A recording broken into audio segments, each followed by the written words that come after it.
some evidence this afternoon. The shops seem to be very, very busy in some parts of the country after that announcement by President Cyril Ramaphosa last night. I should tell you, I've spoken to plenty of people in the food supply chain over the last 2 weeks. In all cases, they've said they feel confident they'll be able to supply food all the way from the fields through to the food processing plants, through to the supermarkets and to your home. Despite this, we're seeing people hitting the shops today. James Lappeman is the head of project at the UCT Liberty Institute of Strategic Marketing. He joins us now by Skype. All right, James, good afternoon to you. What's going on here? Why is everyone shopping? Stephen, I mean, you should know better than everyone. I think, we're obviously in a scenario now where over the last week or so there's been a lot of speculation around whether there is going to be a lockdown, whether we are going to be kind of confined to our homes. And now that we know that it is happening, of course, consumers are stocking up. Although I will argue that most probably the panic side is maybe subdued a little bit based on the fact that the President made it clear that grocery stores will remain open and the manufacturers have made it clear that they have enough food for us. I mean, I've heard some people say, and people in your field say, that it's actually perfectly rational when you see the President speaking, as he did last weekend as well, that you'd go and get, say, a week's worth of groceries. That makes sense.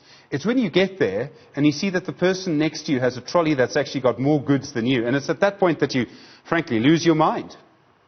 Exactly. I mean, it's kind of classic consumer behavior. We know that we're doing it, and yet we do it anyway. And there's a number of different kind of cognitive biases and fancy terms that we use for it, but we are highly influenced by what we see around us.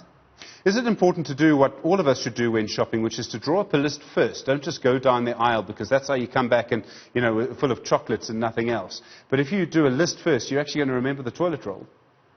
Well, look, as someone who likes chocolates himself, I'm most probably not the best person to comment on how people should do their shopping.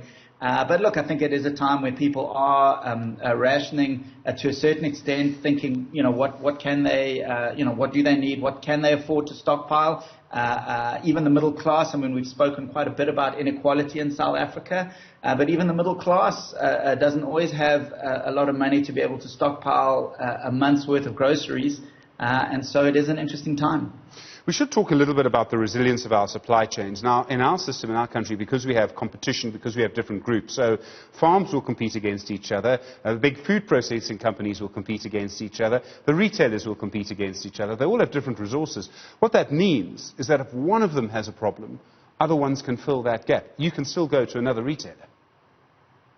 Yes, I must say it's. I would be fascinated to understand all the conversations that are going on. I think the initial problem that we experienced last week around the country was that there was this shift in demand, and there are two reasons for that. The one is, yes, there's absolutely panic shopping happening in certain cases, and there's plenty of evidence of that. But then you've also got kind of the average person who maybe is not panic shopping, but instead of buying one, they're kind of looking around, as you mentioned, maybe they buy two.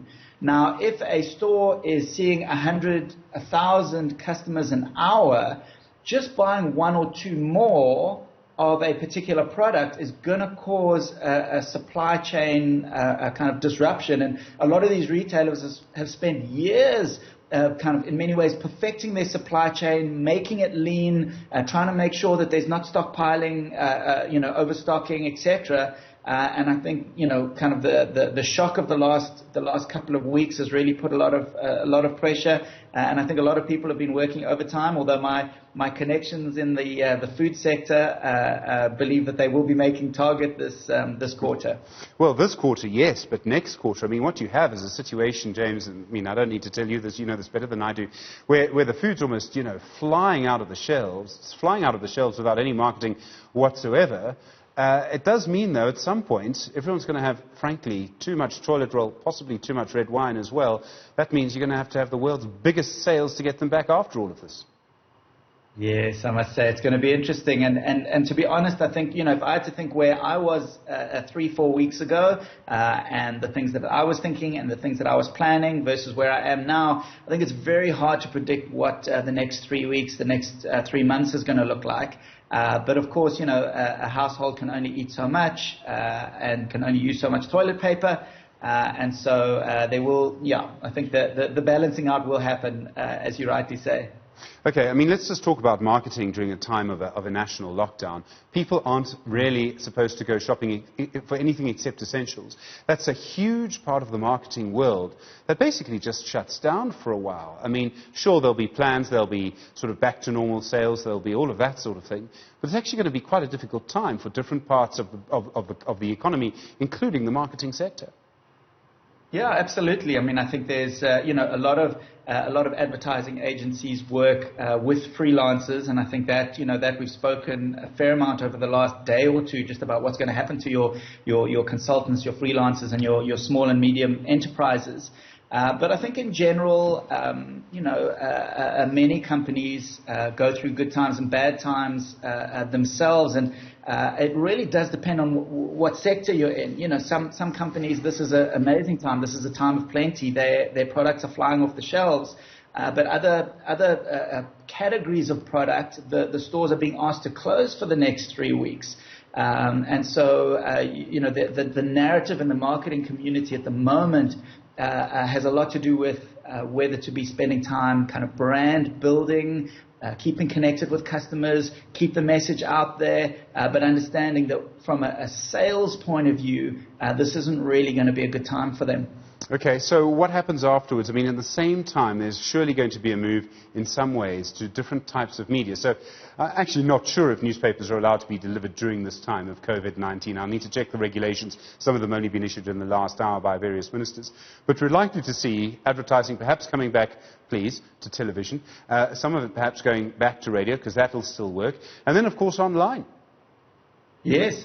No, absolutely. I think it's an adjustment. It's a buzzword in the marketing and in the business community over the last couple of years about being adaptable, about pivoting, about being able to adjust to various circumstances, and this is one of those. So, in one way, I would say that many businesses are prepared and do have ideas of how to deal with this.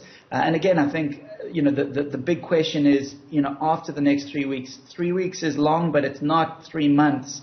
If this continues for much longer, I think the plans are going to need to be a lot more sophisticated in terms of how to manage just a loss of cash flow. All right, James Lappeman, I'm sure it won't be the last time we speak to you during all of this. Thank you very much indeed. James Lappeman is the head of projects at the UCT Liberty Institute of Strategic Marketing.